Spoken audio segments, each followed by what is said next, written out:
People knew that John Belk thought they were important.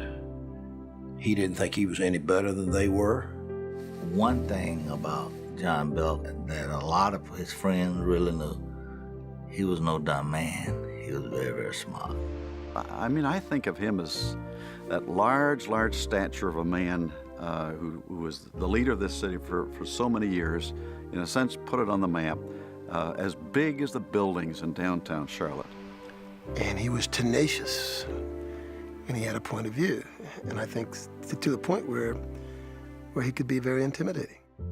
He had a judgment about people. He could tell you exactly what you were. This guy had a heart, and he had a compassion for every person in Charlotte. He loved his community. He wanted to give back. He was a great Boy Scout leader. He was strong in his church, but what he really cared about was each individual and his ability to help them through life.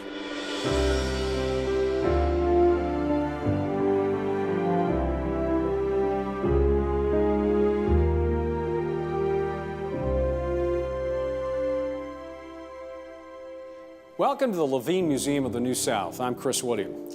Behind me is the permanent exhibit, Cotton Fields to Skyscrapers, that depict the seismic changes the Carolinas have undergone since the Civil War. During the next hour, you will meet a man who in many ways both embodied and guided that remarkable transformation.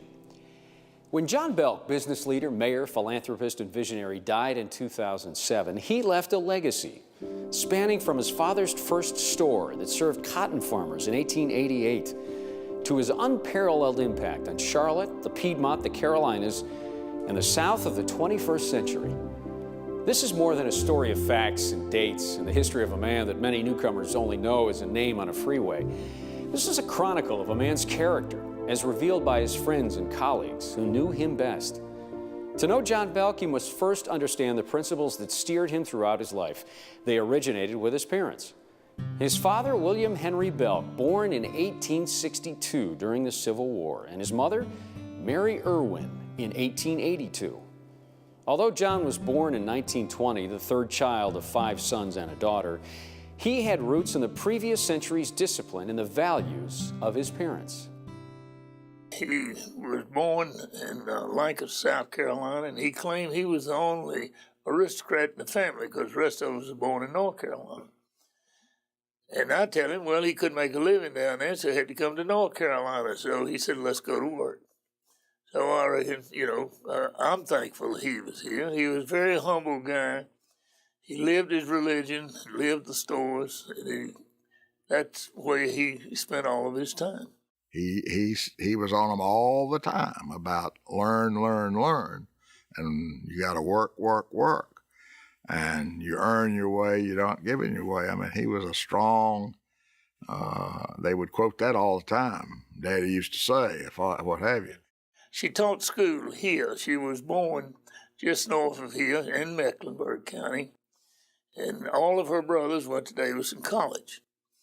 And she went there in the summertime, but in those days they didn't allow girls to go, so she went to Queens College. She became a school teacher here, and Daddy was on the school board, and that's where they met. And they were married, and they had a whole litter full of children. And he admired her for being such a good manager, because anybody who lived in that big house with all of those children and who never knew how many people would be there when the next morning even have to go out and shake the bushes, then, she could manage. John claimed that as a boy growing up in Charlotte, he had only 2 goals: to be an Eagle Scout and to play basketball. On the surface, these aspirations may sound simple and straightforward, but actually achieving them provided the framework that would shape the course of his life, a rock-solid integrity and a driving competitive spirit. If he called you an Eagle Scout, you knew that you were in good shape. You knew that John loved Scouts, and if he put you in that category, and we were all Eagle Scouts, we all had no choice, I think. You'd been blessed. Duty to God, duty to country, helping other people, keeping oneself fit. John firmly believed in that, And scouting mirrored those values that John had. He felt that that it was just the finest kind of upbringing, and the one thing that he did on his own. He thought that sports were a good lesson. They taught you how to set a goal, to work towards something. You weren't always going to win. You weren't always going to lose, or you could always lose, depending. But you had to work as a team. You had to work as an individual. John's dreams of playing basketball culminated when he was elected co-captain of the Davidson College Wildcats. But the school that was to become such an important part of his life wasn't his first choice. He was offered a scholarship somewhere else. And so he went in and he told his father that he had been offered a scholarship to Duke, I think it was. And his father said, "No, you're going to Davidson." They went 4 years to Davidson, and then graduated on Monday and went to the service on Friday of that same week. John's basketball abilities attracted the attention of the U.S. Army. First assignment, Fort Benning, Georgia, where his primary duties were to play for the post. The competition between forts entertained the troops and certainly boosted morale. John recognized his World War II service was far from the front lines, but he stood ready to do what was asked. He attended officer candidate school and would have been part of the invasion of Japan had the war continued. He returned to Charlotte to work for his father, but was recalled to active service with the outbreak of the Korean War. This time, no fun and games. His most memorable experience wasn't being under fire or playing basketball, but rather the tragic death of a small Korean girl. He did talk about seeing a child run over. And, you know, how that was a part of life and that was a part of war.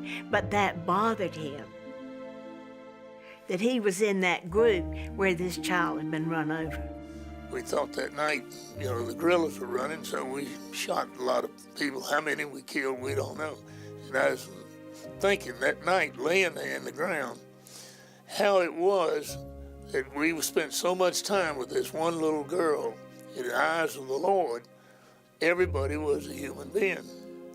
And we had killed this little girl, had run over in a 2.5-ton truck, and yet we were killing, you know, just a short time thereafter because the guerrillas were running. How many we killed, we don't know. But in the eyes of the Lord, the little girl was one life. All of these guerrillas were a life. How do you answer it? There's no answer that we could ever come up with. John never did forget the paradox of trying to save one life on the same day he was trying to end others. He recognized that some mysteries are beyond human understanding. His solution was to put his trust in the providence of God, as understood by his Presbyterian faith, a faith that was clearly his bedrock. He would often refer back to some of the Bible teachers that he had at Davidson and some of the other colleges around here, and how much he had learned from those Bible teachers when he was in college. You had the sense that those men, and women too, I guess, but men maybe at that time, had a deep impact on his life and his knowledge of God. And he understood the value and the strength and the power, you know, in obeying God's word and reading that book, the Bible, and understanding. And it was his foundation. Speaking truth in love versus speaking truth with judgment. So I don't think it comes across as offensive, but it's more caring about a person as opposed, and then the community at large in various ways, than it is about being shy about who you are as a person and how much faith is an integral part of who you are as a person. You know, you would be denying yourself, or I would be denying myself to deny that part of me. And that's not appropriate. That's not authentic. Very, very Christ-centered. I don't want to say religious because a lot of people are religious, but he was Christ-centered. I think he walked the walk, but he also talked the talk. His faith, his Eagle Scout principles, his competitive drive, his Davidson education, and certainly his military experience provided the foundation for what was to come. And the first challenge came in 1952 when his father, William Henry Belk, passed away at the age of 89. William Henry had led the Belk retail enterprise for nearly 65 years. John and his 5 siblings inherited a multitude of complex and intertwined business partnerships, some of which dated back to the previous century. Father started the department stores in 1888 down in Monroe, had his first store, called it the New York Racket. The Seaboard Railroad was building a railroad from Charlotte to Wilmington. And he said the reason they brought in, it must have been poor in those days, he brought in, this railroad brought in outside money. He said he wouldn't have made a living if it hadn't been for that. In those days, when the cotton crop would come in October, they would settle for the bill that they had all year long. And he started in for cash, which was unusual in those days, not today, but in those days it must have been. So he started our organization in 1888, then came to Charlotte in 1895. I'm really honored to be selected by this committee. They tell me the committee was looking for a speaker to honor John Belk. And they noted in my record that for 25 years now, I'd been a senior member of the Defense Appropriations Committee, dealing with the very complex Pentagon contracts and procedures and what have you. And they said, well, if anybody could understand that, they could certainly then explain to this audience the Byzantine organizational structure of Belk stores. I can tell you, I've studied it thoroughly, and the only thing I can say is that I'm going to call our friend Erskine Bowles and tell him to tell the president to put in John as the next Secretary of Defense, because the enemy will never figure it. Mr. Belk, when he set up the stores, one at a time, would go into a community and he would search out a young man or a man, and not women, but he would search out a young man who had the values that he admired. He wanted him to be strong religiously, he wanted to be a good producer, and he wanted somebody who could work hard. So, if you get a combination of that and you put him in a store, you put his name on the store with yours, then you gotta go. It's hard for us to imagine how local the South used to be, America used to be, but especially the South. Before big corporations, every town was pretty much self-contained. And Belk stores, by partnering with those local merchants, created a new model. All of a sudden, instead of having local folks who might have all dealt with the same wholesaler in Philadelphia, now you had a single chain that had local smart people in each community, but it also had this central advocate in Charlotte. And it helped make Charlotte more than just another small town in the South. So it was real big in that way. I think it's also part of what makes the South think of itself as a region. That goes way back. The Civil War is real important in the South thinking of itself as a region. But in the 20th century, there are new technologies and there are new innovations. One is the radio. WBT radio, broadcasting out of Charlotte, glued together the Carolinas in a way they'd never been glued together before. Belk Store Services, operating out of Charlotte, glued not just the Carolinas, but eventually a large chunk of the South together. And people continue, even in today's multinational, globalized world, to think of themselves as Southerners. Why is that? Well, I think Belk stores help with that. One of his geniuses was he got good people around him. And then he was very decisive. So he would say, we're going to do X. Hey, we did X, But he kept up with the times, and he was not one that got out and did a lot of customer surveys or or a lot of sophisticated marketing techniques, at least as far as I could tell. But he seemed to know what was going on, and he'd have a different store in a small town community than he had in Charlotte or bigger cities. And he made a real contribution to retailing, I think, because he was sort of the leader. He was not the follower, he was the leader. And having in the stores what people wanted, and that they could make some money selling. I think all three of us have a lot of memories of being in stores, and John's off talking to people and saying hello to people, and we're over there worried about the merchandise and what sold, what didn't. And he's over there talking to the sales associates, but to customers, just to see what's on their minds. Part of what John was able to do and carry through from the way he was brought up is, Belk was the first store to sell to African Americans in North Carolina. First one to hire African Americans, and some of his friends, people like George Battle, got jobs in places they couldn't get, where other merchants and other industries were locking them out, and they just didn't operate that way. Part of it was good business sense, but I think it was the way that they were raised by their parents and what they thought the world was about. I first met John Belk in 1965 in the Belk store in Rock Hill, South Carolina. And I thought that he was going to be a customer. I was one of the first African-American salesmen. And so I saw this distinguished gentleman coming in and looking at merchandise. And one of the things that Mr. Belk was not noted for was being well-dressed. And I saw him with some pants on that looked like they was too short. And I said, wow, this is going to be a good sale. And so he talked to me and picked up a couple of shirts and said, well, show me where Mr. Farrer is. Mr. Farrer was the manager of the store. I said, wow, how did I miss that sale? And then after he left, Mr. Farrer shared with me, did you know who you were talking to? I said, no, sir, I'm sorry I didn't make a sale because he really needed some pants. And he said, no, that was John Belk. He is the chairman of the stores. I said, wow. And from that day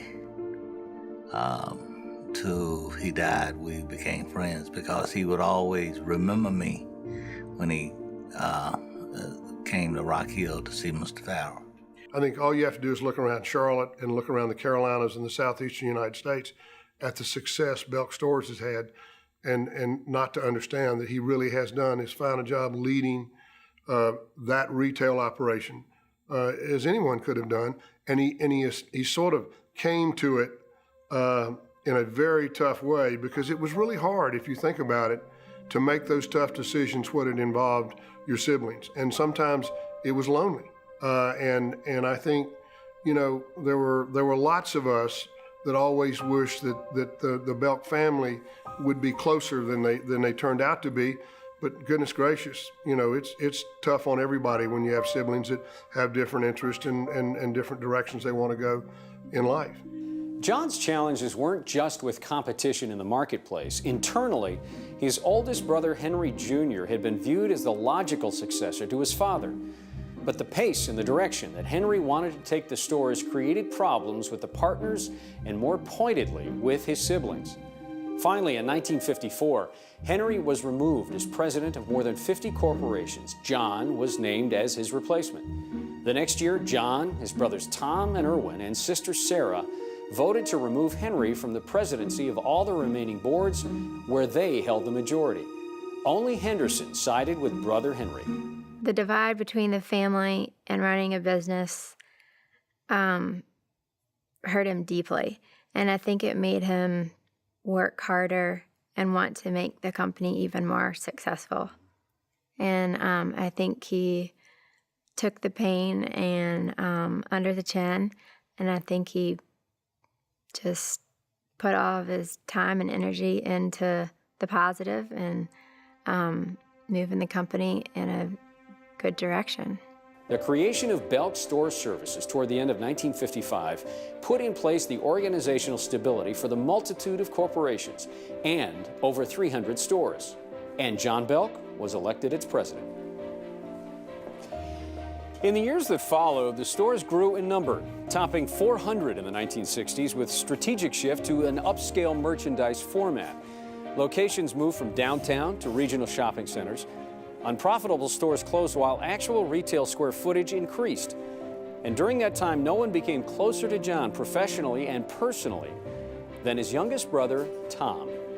Uncle John and Dad were opposites, and they were stronger because they both brought different strengths to the table. John was Mr. Outside, and he was interested in big picture issues, and he did not tend to get involved with the details. Dad was into the details. They didn't always get along, but in working out business things, there's going to be some tension and some friction, but I think they did really respect each other in a deep way, and they cared about each other. And I think they both understood what each did well, and they supported each other. And I would say at the same time, they had very spirited debates, and that was a way that they would flesh out issues and understand all sides of a problem. And we do that today. We have great debates about where direction we ought to take. At the same time, we realize we've got to stick together because there needs to be one voice coming out. And that would be a clear lesson learned, I think. And Tom had the remarkable ability to get John's attention, to look at something else. But Tom would never, I never remember him being violently opposed in any way to some direction John wanted to take, except for what I would call genuine reasons. He did not want him to run for public office, and yet stood out on the corner handing out flyers in his first election. The year 1969, a true cultural watershed moment in our nation's history. Man first walked on the moon. Richard Nixon began his first year in his first term. 250,000 protesters march on Washington about Vietnam. More showed up in a farm field in Woodstock, New York.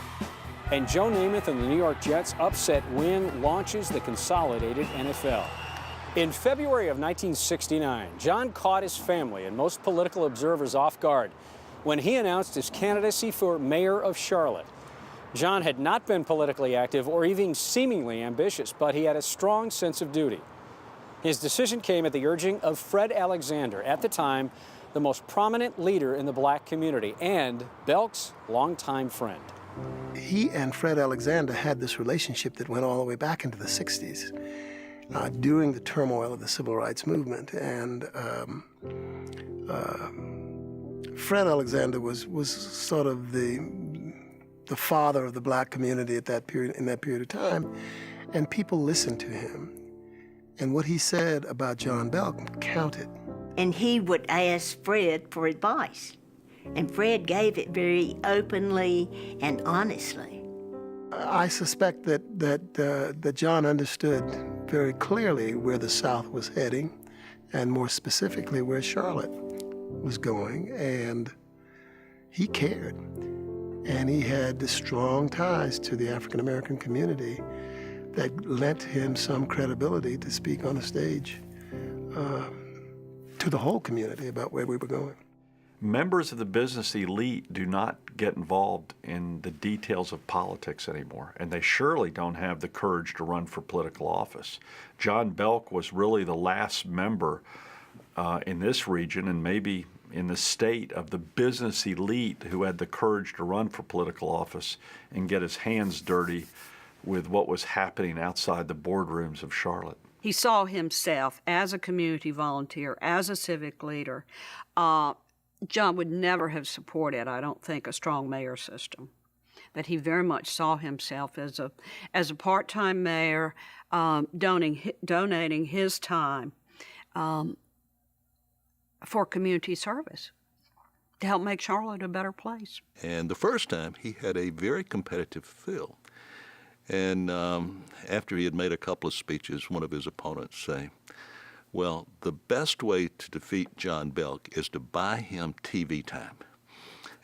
And I always thought, yeah, that was a pretty good saying. And it gets back to this idea that, yeah, John, really smart, and his brain sort of outran his mouth at times. John Belk once remarked that if he could attend Davidson College again, this time he would major in English. And most who ever heard him speak would agree. During that first mayoral campaign, John's unique use of the English language became legendary and qualified for his own brand of English called Belkese. Here's the world according to John Belk. Some people drink from the fountain of knowledge and others just gargle. John knew that people might underestimate him a little bit because he didn't speak in some sort of cultured, refined way. He was what we in the rural parts of the state might call a little rough cut. He says, my favorite part of politics is meeting the flesh. But he would laugh at that and make fun of that. At the same time, he told Margaret Thatcher, you know, we speak 3 kinds of English: British English, American English, and Belk English. There were those who would meet him and say, is he real smart? I said, yeah, like a fox. You can't be unreasonable about something until you get the facts. He was unafraid to appear foolish because he knew he wasn't.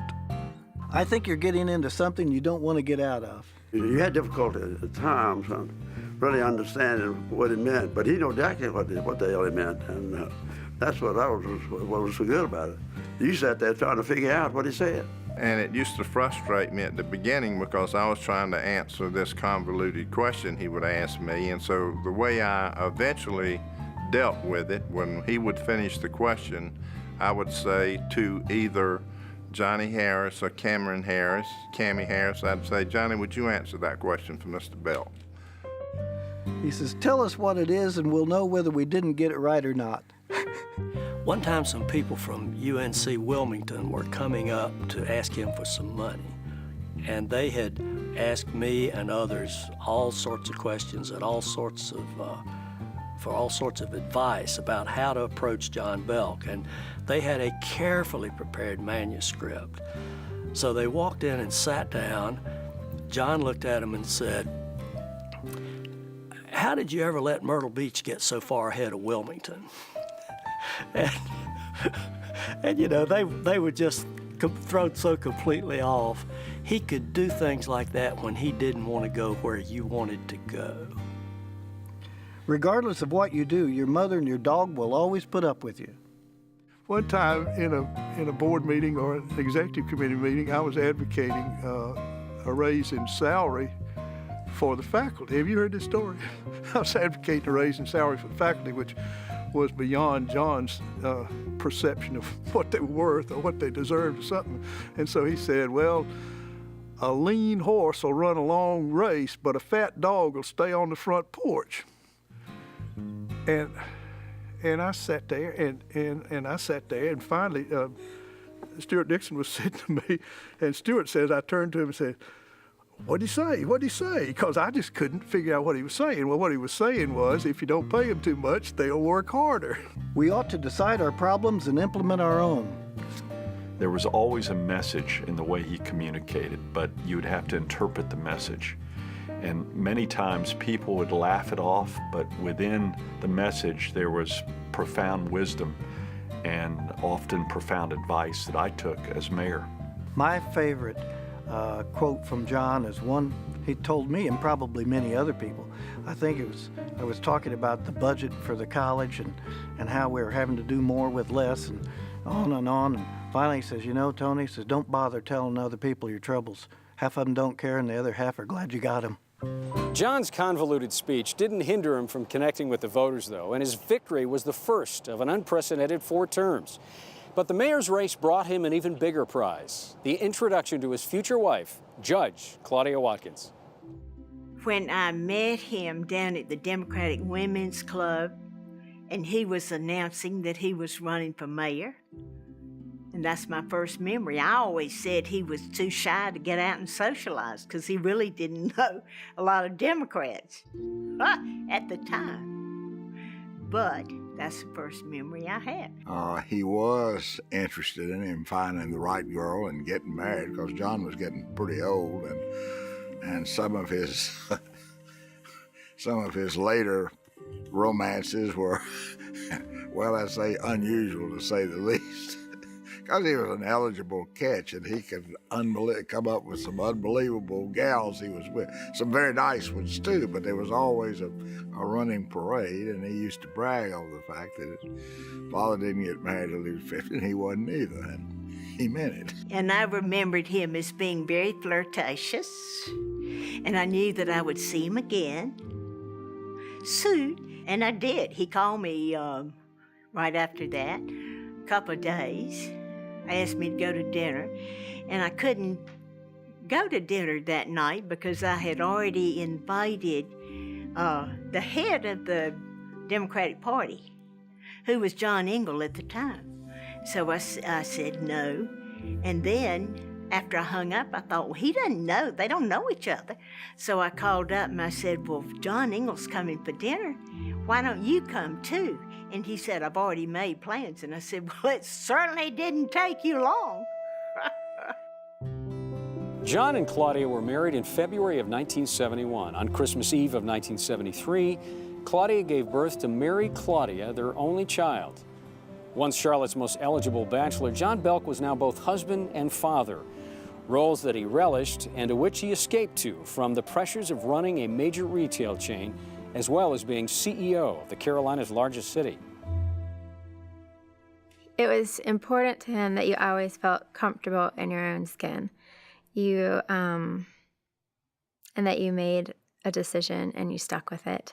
I don't know another case in North Carolina, I think before or since, when we've had such a big, powerful, influential business person step into politics. Now, you could say, well, look at New York City. There's Mayor Bloomberg, powerful businessman worldwide who's become a terrific mayor. And he is a great business leader, doing wonderful things in education and other things in New York. John Belk did it here long before Bloomberg ever came along.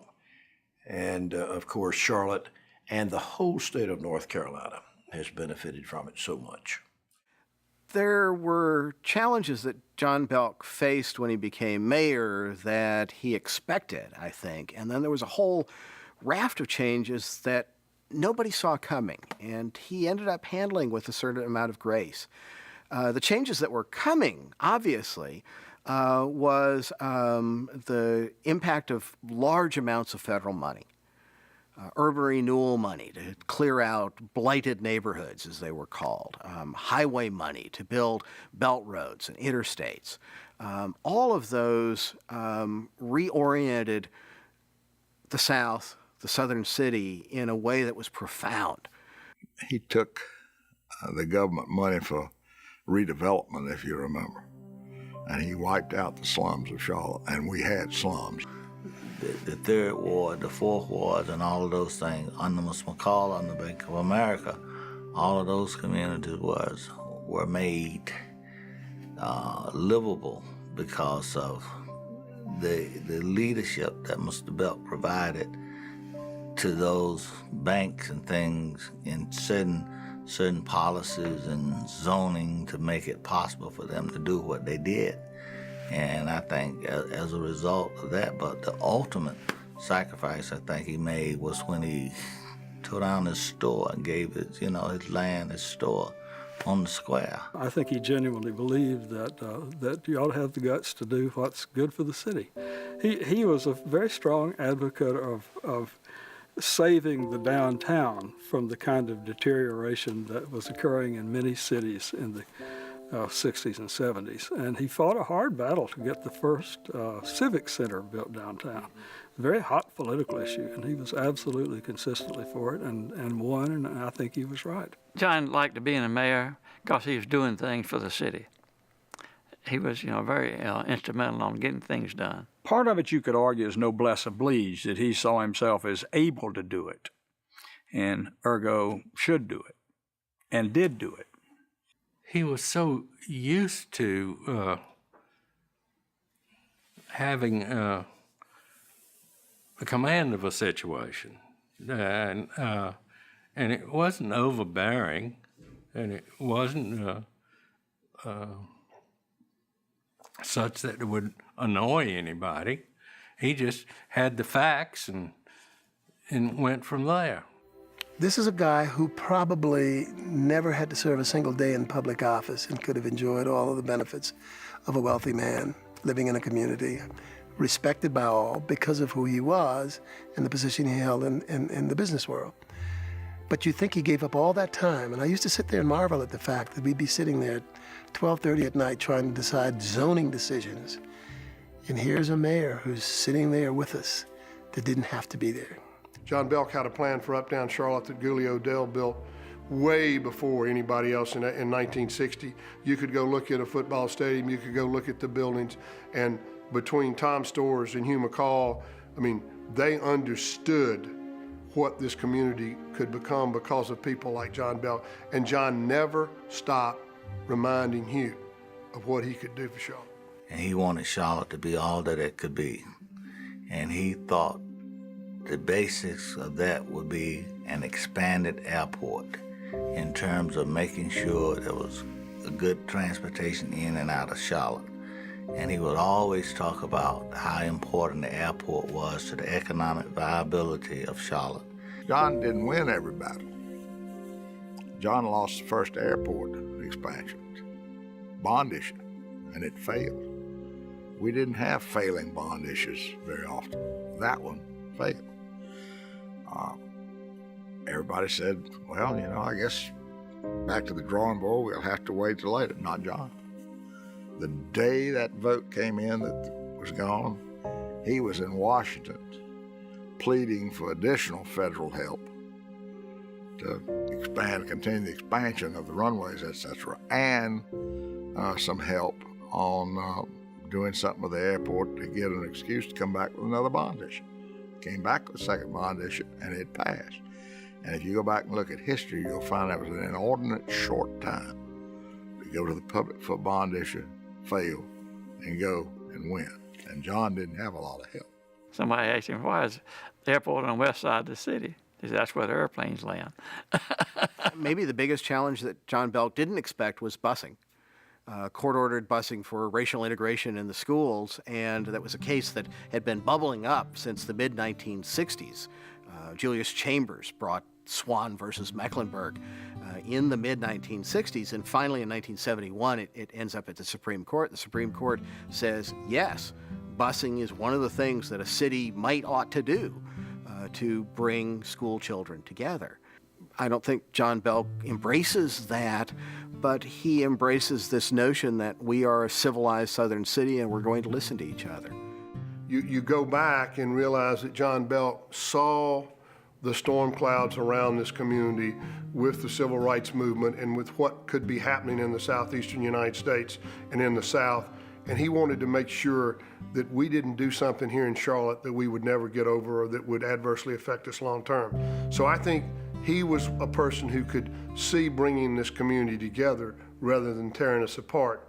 And it is during his tenure that citizens groups begin to work out a plan whereby Charlotte does not come apart, but comes together. Some of the very well-to-do friends of John Belk begin to send their white sons and daughters to the black flagship school, West Charlotte. And they work out a plan where everyone has to participate. You don't get to opt out if you're well-to-do. You don't get to opt out if you lived in a certain neighborhood. And Charlotte becomes a model for how to do court-ordered busing. People come from Boston to look at what happened in the era of John Belk. Most citizens never doubted John's love for Charlotte, but the efficient leadership style he brought from the corporate world valued results over process. Ironically, the successful growth of the city under John's tenure as mayor meant more people wanted a voice in the process of government. The backlash against decisions being made by a 7-member city council that was elected at large gave birth to the demand for district representation. John Belk now stood acutely opposed to that idea. I think he thought that he and the 7-member council were acting in the best interest of Charlotte. People should judge them on results. He didn't grasp, it seems to me, as the really skilled politicians do, the importance of process in making political decisions. People have to feel that they understand what their government is doing, and that they have some chance of shaping policy as it evolves. And that's not the way John's corporation runs, and it's not the way he ran the city. He just had difficulty with this idea of every neighborhood ought to be represented. I mean, he was still in the mode of those of us from the traditional Southeast Charlotte neighborhoods area know best. He didn't like it because he felt that it should be the individual who could do the most for Charlotte who should be elected, and that you didn't need to pick out somebody just because they lived somewhere. You needed to get the most qualified person. And I think sometimes he just steamrolled the city council, and not for bad things. No one questioned his integrity, but I think a lot of people felt that the city was run a little too much as a closed corporation. What I'm saying about the citizen who might come down and make that passionate speech is that they might leave initially thinking that the mayor didn't hear me, but the mayor often heard very clearly. And you'd know about it later on in a private session when he might bring that point up. But his public persona sometimes projected a different thing. I don't think anyone doubted that he had the city's best interests at heart. He plainly loved Charlotte. But what he also had was a 7-member city council, all elected at large. And the dissatisfaction with the way the council ran led to the change by a referendum to a council elected 7 members from districts and 4 members at large. So it put power for the first time in the hands of people representing neighborhoods. And that, probably not coincidentally, the year that started, John didn't run for re-election as mayor. He was still quite critical, even in his last years, of district representation and what it had become. And he was afraid that district reps were becoming more of ward politicians and not thinking of the city as a big picture. But he was constantly enlarging his view. And he began to say, well, we've got to have this area around Charlotte, this Carolinas area, including part of South Carolina, which I always thought was kind of strange, but actually he was right. We were on the campus there at Davidson one time, standing outside and nobody around. And I said, John, I think you ought to run for governor. And he said, I can't afford to, Larry. They won't let me. I later found out that he had actually considered this and had spoken with a few people about possibly getting support to run for governor, but it then was, it got back to the management at Belk's, who came to him and said, John, we're going through some tough times and we can't afford to lose you. And so he did not pursue further his thought about possibly running for governor. I wish he had. He'd have been a fine governor. John finally gave in to his family's request to commit his full attention to the retail business. In the late 1970s, competitive marketing and economic challenges had turned the complex network of multiple corporations from a strength into a growing liability. Being able to react quickly to changing customer tastes and streamlining operations required an efficiency unattainable under the legacy partnership structure. John believed if Belk didn't reorganize, they plainly would not survive. The transformation from a loose confederation of effectively partnerships to a consolidated corporation was an extraordinary achievement, and it was done without great disruption. And he wanted to make changes before the need was there. And rolling up the corporations allowed us to put all of our equity into one bucket and fund our growth more easily and become more efficient in the process. But it was uncertain about whether it would be successful. He did it in such a way that he allowed all the various other partners and owners, shareholders in all the various 112 different legal entities to feel ownership. But he led it. And I think he was really setting the company up from a business model perspective to be run well once he handed the reins over. And that was really important on his mind. In January of 1997, John's brother, Tom, died unexpectedly. John deeply felt the loss of his closest confidant, his business partner, his brother. They had worked tirelessly together to consolidate the company. Then on May 2nd of 1998, John saw those efforts finally come to fruition as 112 separate companies merged into Belk Incorporated. 2 days later, at the first stockholders meeting, the three sons of his deceased brother assumed key roles. Tim is president of store divisions and real estate. McKay is president of merchandising and marketing. And Johnny is president of finance, systems, and operations. John took great pride in his nephews as they followed in the footsteps of his brother and himself. But even as he withdrew from center stage of the business of Belk, he continued to have an impact on his city, his state, and of course, the broader South. Throughout his life, he and his family's foundations had been a major philanthropic force, from hospitals to churches, schools and scouts, and the arts, to quiet acts of generosity for individuals. John Belk continued the tradition started by his father and his mother of giving back for the greater good. He said, I don't give money to get in the paper, I give money to get into heaven. I heard one of his expressions. Help people out, and the people that he helped out behind the scenes, undercover, the organizations he supported that never was much publicity made about, I think, were Legion. I was finishing up my senior year in college, and the Belk organization is a great organization, and I got a letter from Belk, and I'd owed $250.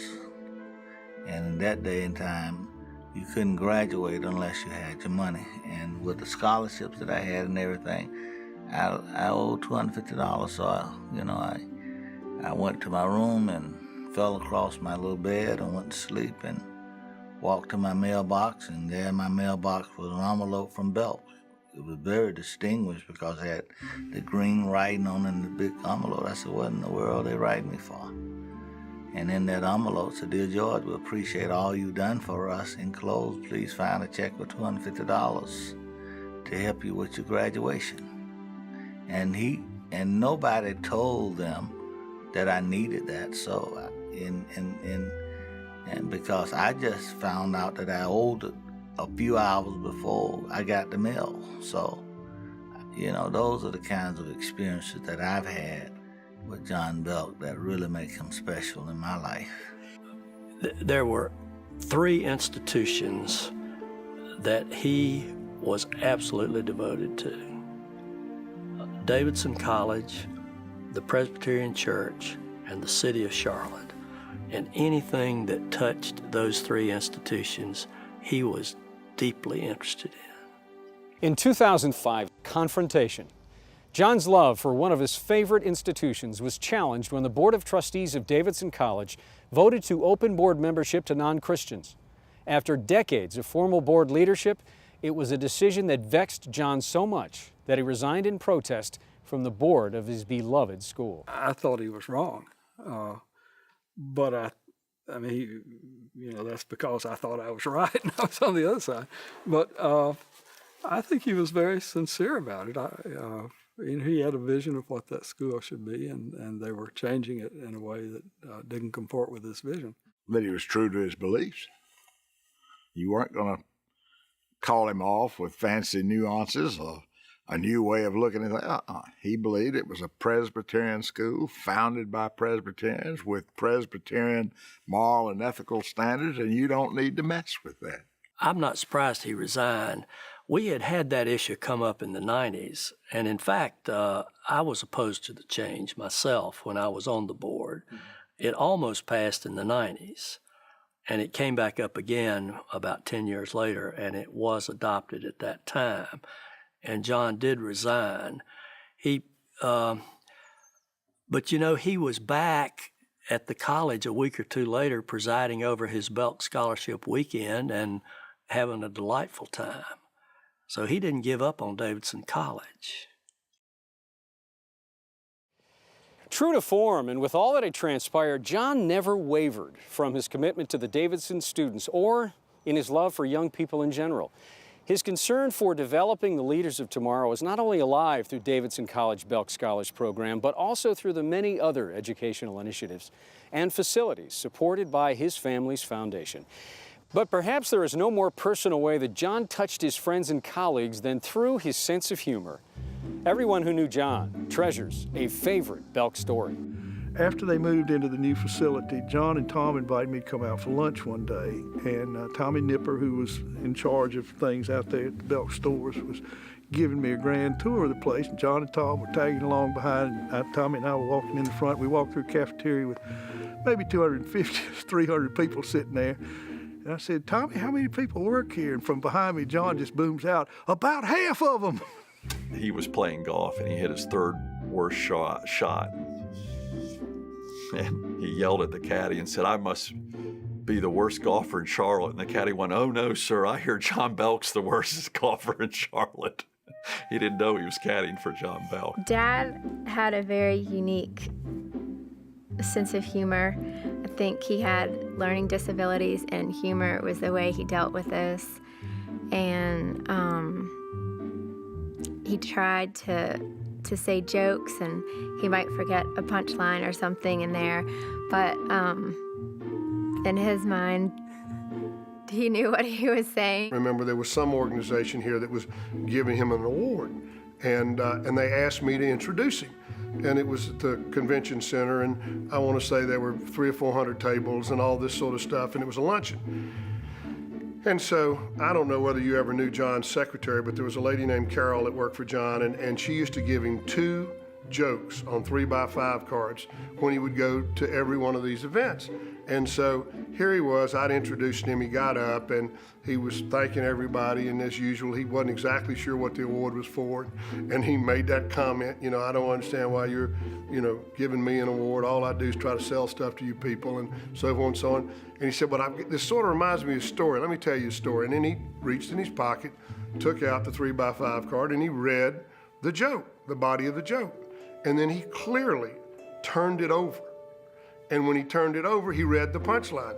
But the 2 3x5 cards had gotten stuck together, and he read the punchline to the wrong joke. And I will tell you, there wasn't a laugh in the whole place. And then all of a sudden, all of us at the Belk table who knew what John had done, we started laughing. And I had 2 thoughts ever since. In one, they decided that all the Belk people were a little strange, that they got the humor.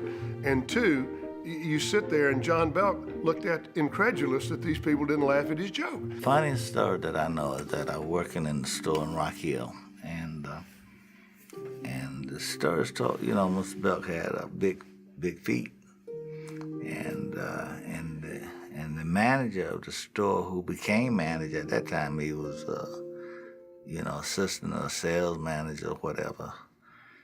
And he had a propensity to go to sleep on his feet. And one day he looked down and he saw those big shoes, and he said, "Amen, amen." And Mr. Belk said to him, "Anybody who prays in my store got a bright future." The guy was asleep, and he saw his feet, so he said amen. So, yes, John Belk surely had big shoes, shoes that no one person could fill like he did. His boyhood dreams to be an Eagle Scout and to play basketball provided the unyielding values and competitive spirit that changed his company, his city, his state, and even the South. Measuring his impact is difficult at best because we will continue to benefit from John's vision and his achievements for years to come. So whether you agreed with him or not, debated with him or not, John truly leaves a tremendous legacy, as varied as the lives it touches, and as admirable as the man himself. I'm Chris William. Thank you for watching. I found a note when I was cleaning out Dad's office, and he said if he could live his life over again, he wanted it the exact same. He loved serving the country in the war. He loved being mayor of the city, and he loved working at Belk. I think he'd want to be remembered as someone who kept his values in the proper perspective. He would just want to be remembered as a really first-class, decent human being that tried his best. I think his leadership was the thing that he would like to be remembered for. He was the corporate citizen. I think he would want to be remembered as a person that was honest, did what he said he was going to do, stuck by his guns, and was a friend to all walks of life. He could look at things in this community, he could look at his company and basically say, well done, John Belk, well done. That's John Belk. I think he's a hinge in the 20th century between an older view of how the South should run, how a city should run, and a new, more democratic version. And he handled that transition with Southern grace.